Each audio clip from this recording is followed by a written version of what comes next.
So many people are so scared of failing that they think, well, I've written a book, but I'll never show it to anyone. I've got an idea, but what if it doesn't work?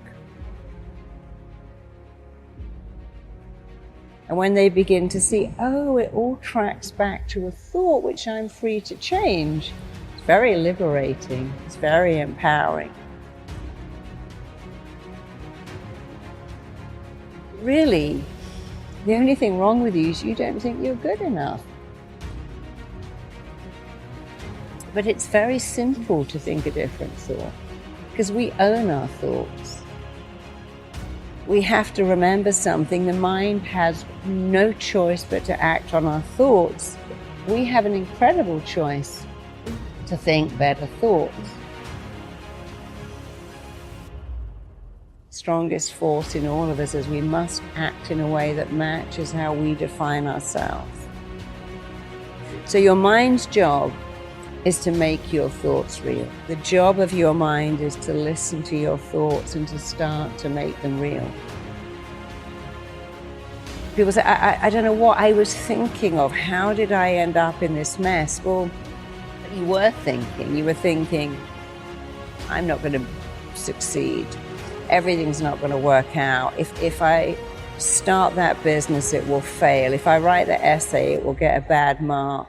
So I'm just going to procrastinate here and do nothing, and then I can't fail. And when you take people back to that, procrastination and self-sabotage is nothing more than a reaction to a thought that I'm not enough.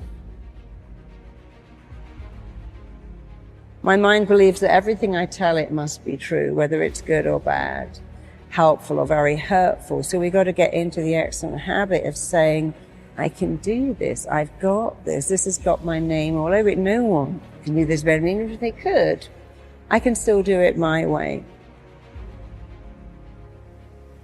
Somebody like Eminem, who's a great reference for lost kids, because nobody believed in him. And nobody believed he could be a rapper, but here he is, and he put his anger into rapping, and then they go, oh yeah.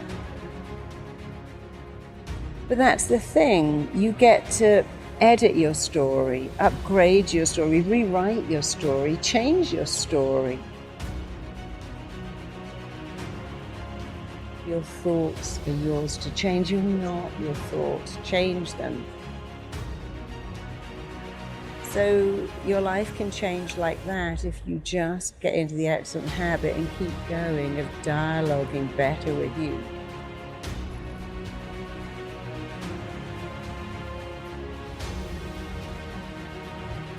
Change like that. Can you change in 21 days? You can change in 21 seconds if you know how. In fact, you can change twice every day, first in the way you think and the second in the way you act. Your life can change immediately when you change your dialogue. And there are many people who told you that. I just stopped saying that. So we all get a choice. Oh, I'm such an idiot, I forgot. I got that wrong. But then even when you get something wrong, what did you learn? A person who never made a mistake, never made anything, your mistakes teach you. So even when you make a mistake, think, well, I learned something. I learned I'll never do that again. Occasionally when I'm traveling, I go, okay, we've forgotten our chargers. Let's always keep them in our travel bag. Let's always keep them there. When you make a mistake, it usually enhances your education if you learn from it.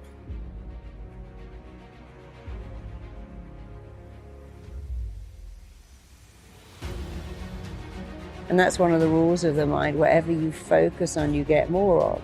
And you can't be in two lanes. So pick a better lane, go into that better lane. Keep telling yourself better things, think better thoughts. And whatever is the missing bit, the emptiness, the needs you didn't get met, take some time to think about what they are. And think about what you wanted here, and then tell yourself those words. I can do it. I've got this. I'm good at this. Because amazingly, there is nothing that will raise your self-esteem like praise, but your own praise is better. So if you said to me, oh, you can speak on stage, you can do that. I go, yeah, but you're just saying that. But if I say it, my mind believes that everything I tell it must be true, whether it's good or bad, helpful or very hurtful.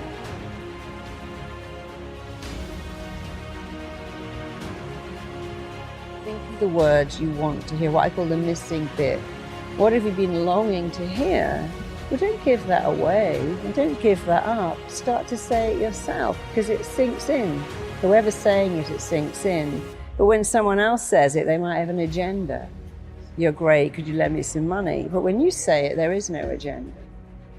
Think of your unmet needs. The emptiness in you is what you didn't get as a kid. You didn't get love, you didn't get praise, you didn't get recognition, you didn't get celebrated, you didn't even get gifts. And that's horrible, but imagine if you could start to say those things. I matter, I'm significant, I'm lovable, I'm worthy, I'm enough. And then you'll start to fill up that emptiness. The not enoughness becomes enoughness. And actually, when you do it yourself, it's way more powerful anyway because you have no agenda.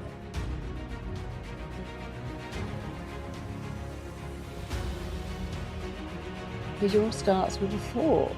But changing your thoughts is easy, it's free, can be instant.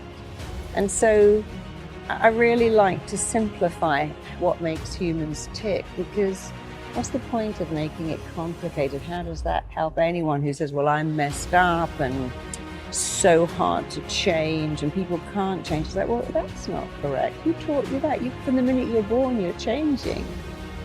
Oh, it's long and arduous to recover. No, it isn't. Some people recover like that. You could be one of the ones that changes your thoughts, changes your feelings, changes your actions after all. And if you could look in your body and see the inflammation, the stress hormones, the cortisol you create from thinking negative thoughts, you would never do it again. So we got to remember our thoughts are not our thoughts. They're a blueprint that our mind, body, and psyche are trying to make real. And if you could only think better thoughts, you'd give your mind an easy job.